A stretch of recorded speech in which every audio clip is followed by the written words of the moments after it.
On connaît vos textes, on connaît votre plume, on connaît votre univers. Qu'est-ce qui fait que soudain, un créateur ouvre grand les portes et dit à 10 créateurs, venez chez moi, je vous ouvre les portes de mon album il sera un album partagé. Bonjour à tous déjà. C'est sûrement parce que justement c'est les créateurs à qui j'ai ouvert la porte, c'est presque peut-être un truc égoïste à la base. Je me dis tiens, j'aimerais bien un jour faire un projet avec tous ces créateurs-là parce que j'aime leurs textes et parce que je trouve, sans vouloir jeter un pavé dans la mare, qu'on n'est pas dans une époque où on défend énormément les textes des chansons. Voilà, quand j'aime la radio, je tombe pas toujours sur des textes qui me font tomber à la renverse. Donc du coup, je me dis tiens voilà, pourquoi pas faire un projet vraiment où on met les textes en avant et où du coup on met en avant des gens qui écrivent bien les textes. Et avant de mettre en avant les qualités d'interprète, etc., j'avais envie de mettre en avant leur qualité, leur plume. Et du coup, je me suis dit, voilà, on pourrait faire. Et d'ailleurs, on se connaît un peu avec Bertrand, et c'est, pour ceux qui ne le connaissent pas, les archives de la chanson française. Et je t'ai demandé la première fois qu'on a parlé de cet album, est-ce que ça te dit quelque chose? Est-ce que tu as déjà vu un album comme ça?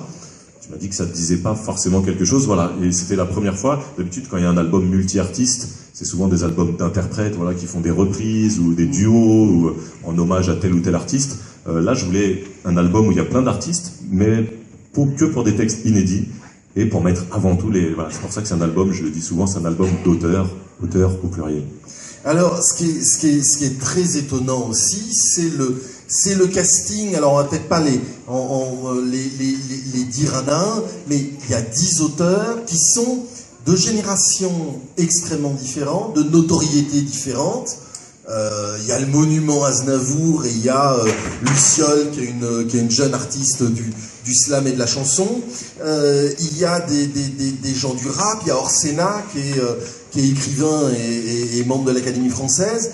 Donc l'envie, c'était aussi d'avoir un casting comme ça, tout terrain, toute génération. Ouais, exactement. J'avais envie de montrer que justement cette écriture et cette belle écriture, elle n'était pas l'apanage d'une génération ou d'un style musical, mais qu'il y avait des poètes un peu partout et de tous horizons. Donc ça, c'était mon autre envie, c'était de montrer que les textes, voilà, on pouvait en trouver des très beaux un peu partout. C'est pour ça que voilà, il y a Lino, qui est une légende du rap français des années 90 avec son groupe Arsenic. Il y a donc voilà, Eric Orsena, un peu, on va dire, avec le grand écart. Lui, il est à l'Académie française, en passant par des jeunes. Je voulais montrer, voilà, bien sûr, je me suis fait plaisir en allant chercher mes idoles comme Renaud, voilà, Aznavour, Boringer, Thiéphène. Mais en même temps, je voulais montrer que voilà, il y avait aussi énormément de talent et des beaux écrits dans les nouvelles générations, d'où Ben Mazué, d'où Luciole, d'où Jeanne Chéral. Donc voilà, c'est vrai que les deux grands axes qui m'ont fait choisir les personnes qui sont sur l'album, c'était un, des gens que j'aime, et deux, des gens le plus différents possible les uns des autres. Alors, l'album s'ouvre par un moment très émouvant pour beaucoup de gens d'une certaine génération, la mienne et au-dessus, d'entendre au début de l'album la voix de Georges Brassens et l'heure des poètes, qui est une espèce, non seulement c'est un autoportrait de ce que vous aimez, c'est vous raconter qui sont les gens que vous aimez, et c'est aussi une espèce de manifeste, et dans lequel effectivement il y a Brassens et NTM, Barbara et du rock, et c'est vraiment sans forcer ce que vous écoutez. Des choses aussi diverses. Ouais, vraiment, c'est un hommage aux gens qui m'ont nourri, que j'écoute toujours aujourd'hui régulièrement. Donc du coup, c'est pour ça qu'on ouvre par ce titre-là, c'est que c'est un peu à l'image de l'album. Voilà, j'aime les textes, j'aime la poésie, j'aime les poètes, quel que soit leur univers, et du coup, j'aime aussi leur rendre hommage, j'aime aussi parler d'eux et leur laisser la place. Voilà, donc c'est un peu un symbole du reste de l'album, quoi. Le texte de l'album, qui est un de mes textes, c'est le seul qui s'appelle « Il nous restera ça ». J'étais en train de l'écrire dans le train, d'ailleurs, et du coup, j'ai écrit cette phrase « Il nous restera ça ». Ça revenait un peu dans mon texte. Et comme j'avais un peu ce projet d'album collectif, voilà, je suis parti, elle m'a un peu intrigué en fait cette phrase. C'est moi qui l'ai écrite, mais en même temps je la regardais, je la comprenais pas, je me demandais pourquoi je l'avais écrite. Voilà, elle avait un côté mystérieux, voilà, ce CCDI-A, on peut mettre tellement de choses derrière. Du coup, voilà, je me suis dit, tiens, cette phrase, elle est assez énigmatique pour pouvoir être inspirante. Et puis en même temps, elle est très, très large, très ouverte. On peut mettre beaucoup de choses derrière cette phrase, et c'était le but. Si on avait fait une phrase un peu plus fermée, tout le monde aurait parlé de la même chose, et l'idée c'était quand même qu'on ait des thèmes variés, quoi. Et d'ailleurs c'est ça qui est fascinant, c'est que il nous restera ça selon les textes. Parfois c'est dramatique, parfois c'est extrêmement optimiste, très jouisseur, très presque apocalyptique pour un des textes. Si vous vous attendiez à une telle polysémie de cette petite phrase, est-ce que cette idée que ça peut raconter plein de choses, ça raconte effectivement vraiment beaucoup de choses? Ouais, j'espérais en tout cas, recevoir des thèmes variés, et c'était un moment génial. À chaque fois que je leur ai demandé un texte a cappella, donc ils m'envoyaient un petit MP3 par mail, et à chaque fois que j'ouvrais le fichier MP3, voilà, c'est vraiment comme si j'ouvrais un paquet cadeau, quoi. J'imaginais, voilà, Aznavour, Tiefen, chez lui, écrire. C'est quelque chose de dire, tiens, le mec, il est en train d'écrire pour moi, quoi, pour mon album. C'était très. Je recevais plein de reconnaissance en pensant à ça. Et du coup, voilà, je recevais ça, et hop, je cliquais sur lecture, et d'un seul coup, j'entendais sa manière à lui, à eux, à elle, de traiter la phrase. Et à chaque fois, j'étais vraiment séduit par chaque texte, vraiment, hein, je le dis, je pourrais dire.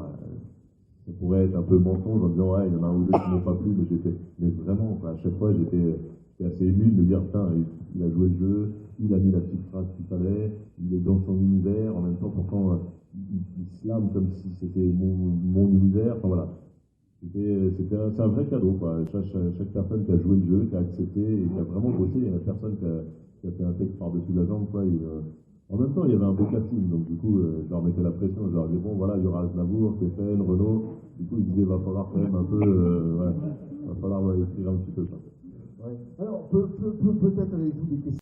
C'est à eux, donc Charles Aznavour, j'ai déjà fait un duo avec lui sur mon 3e album, il m'avait demandé d'écrire tout le texte, donc c'était une grosse responsabilité d'écrire pour la voix d'Aznavour, et lui avait fait la musique.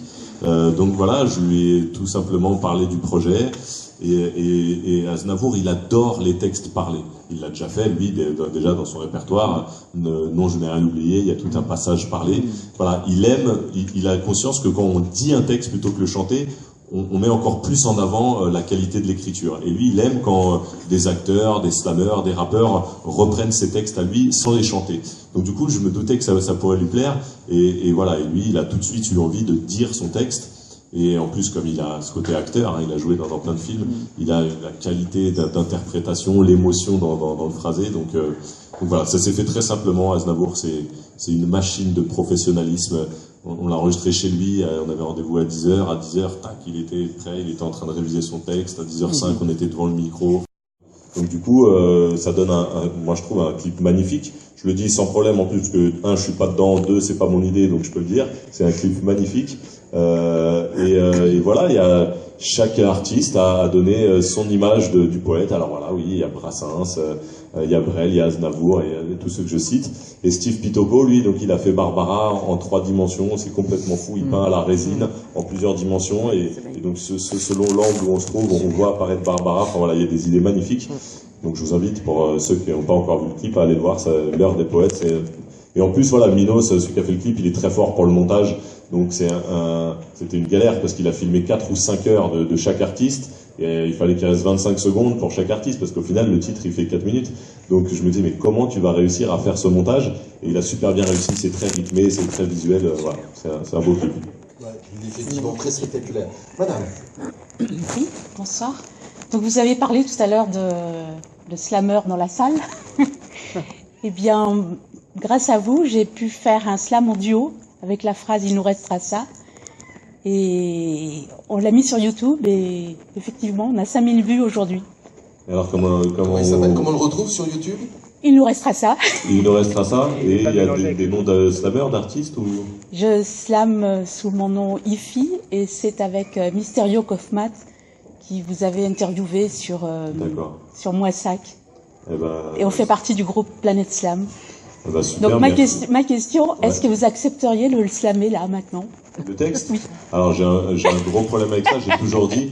Par contre, vous entendre, ce serait avec grand plaisir. Ah, mais pour moi, un slam, c'est voilà j'ai pas slamé le slam d'Aznavour, de Renaud. Donc si c'est toi qui l'as écrit, c'est toi qui dois nous le dire, c'est clair. Ah, mais non, mais c'est un duo. Eh ben fais-le. Il est pas là ton duettiste? Non. Eh ben fais-nous ta partie, Non mais là je vais galérer, je vais le découvrir le truc. Voilà, je préfère t'entendre avec tes mots quoi. Bon. Donc Est-ce qu'il y a un slammer qui voudrait le faire? À la limite. Allez, c'est ça? Oui, je l'ai. Je l'ai.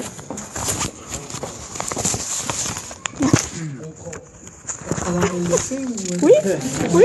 Laissez-lui le micro alors. Laissez-lui le micro. Ça commence de l'autre côté. Ouais.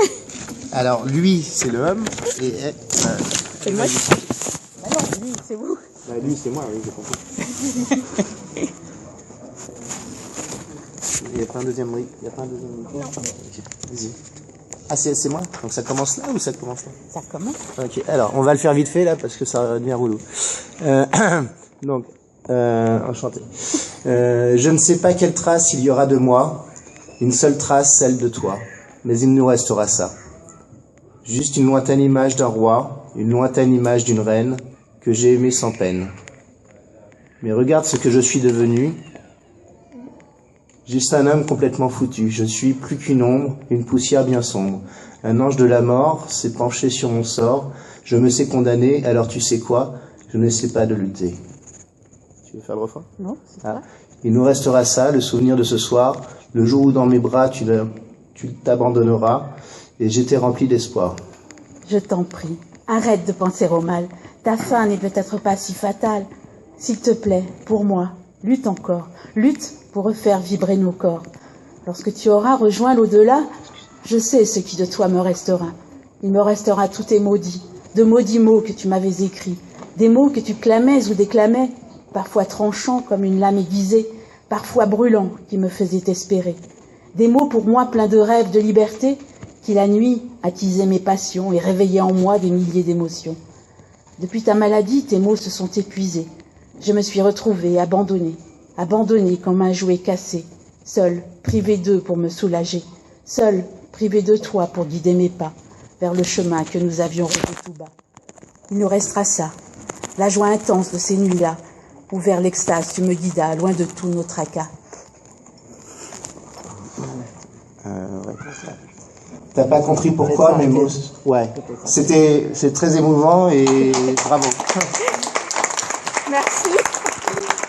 Merci. Merci, Donc une question juste là.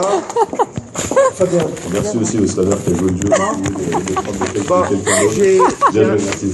non, j'ai un Merci. Non, oui, c'est bon. Cette question là. Moi, j'ai pas vraiment une question, j'ai surtout un commentaire. J'arrive de Montréal.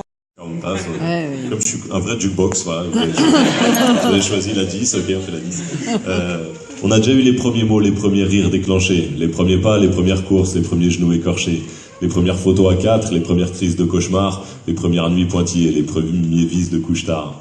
On a encore les mémories et les parties de domino, les jouets qui font trop de musique et les matins trop matinaux, les journées de taf raccourcies, l'ultimatum de 16h30 et les promenades au parc tous les jours où ça leur tente. On continue de s'émerveiller devant un dessin de cosmonaute ou un bonhomme pâte à modeler avec un bras plus grand que l'autre. On continue de vouloir filmer tous ces moments insensés qui ne reviennent plus jamais dès lors que le film est lancé. On a eu les premiers hostos, les inquiétudes, les premières peurs, les premières grosses engueulades, les punitions à contre-cœur, les premiers cadeaux débiles avec leur nom sur leur tasse, les siestes d'un œil sur le canapé en regardant Pocahontas. On attend sans impatience les premiers devoirs à la maison, les premiers stress de contrôle, les boules au ventre à l'horizon, les premiers mots dans le carnet pour les tarés quand ils s'amusent, les premières mauvaises notes pour les carrés de l'hypoténuse. On redoute un peu quand même le cartable de 20 kilos, cahier à spirale, intercalaire, trousse qui déborde de stylos. Et puis il y aura le premier portable, les premières booms, premières soirées, les premières peines de cœur, premiers rencarts un peu foirés. Ce sera un peu le moment de toutes les grandes premières fois, les premières cuites, les premières nuits qu'on ne nous racontera pas. On les regardera agir avec un pincement au cœur, car de leur vie on deviendra de plus en plus spectateurs. Il y aura la première fois moins de 5 fautes au code de la route, qui leur permettra de s'éloigner encore plus vite, et puis sans doute suivra leur premier appart avec une Pocahontas bien élancée.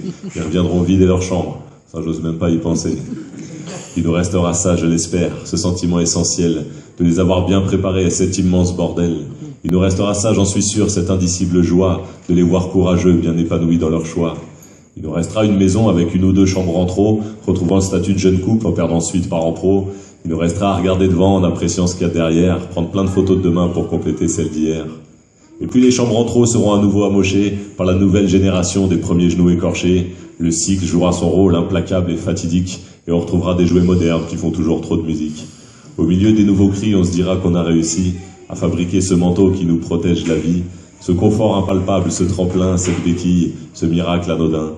on a fait une famille.